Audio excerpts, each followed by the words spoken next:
जोङो दा जेनेबा दानि मेट्रिक पास जानाय गथ'फोरनि गार्जेन हिसाबै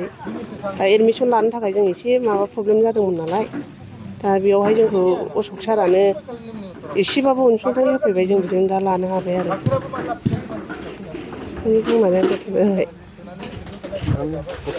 गथ'आ सेकेन्ड डिभिसनाव पास जादों जोंनिया बियो पार्कआव स्कुलाव फरायोमोन दा जनतायाव एडमिसन लाहैबाय आरो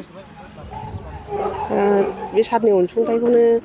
जों आजावनानै दा सारनिसिम एसे रोजा रोजा साबायखर होनाय जाबाय आरो सार मोजां मोनदों जोङो दा अनसुंथाइनि होनायनि थाखाय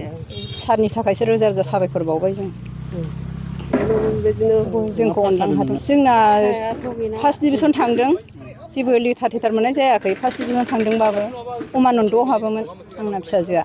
फरायनायाव माबायदि सुबिदा होनो हादों फरायनायाव जोङो मोजां सुबिदा होदोंमोन उन्दैयाबो एसे बिराद नाजादोंमोन एसे लेटारफोर मोन्थों नंनानै बिराद माबा खालामदोंमोन आरो दा खाफालानो गाज्रि गथ'आ बिराद गोसोखौ मोजां मोनाखै लेटार मोनगौबा सानथारदोंमोन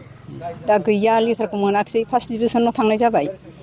दा बे माबायाव कस्तुरबा गान्धीयाव दोनहैबाय आरो आं उन्दैखौ फरायनाय खरसाथ' बिदिनो न'निफ्राय गारनाय जायो जोङो बिदिनो हाजिरा हुजिरा मावो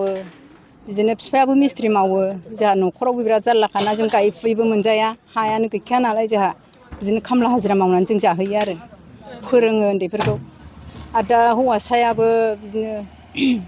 फार्स्ट डिभिसन थांदों फिअआ हौवायाबो माबायाव इउनियनाव हगारदां खुनुरुखुम हाजिरा हुजिरा मावनानैबाबो ओमफ्राय दा अनलाइन फाथायनानै दं आरो एडमिसन लाथ'वाखै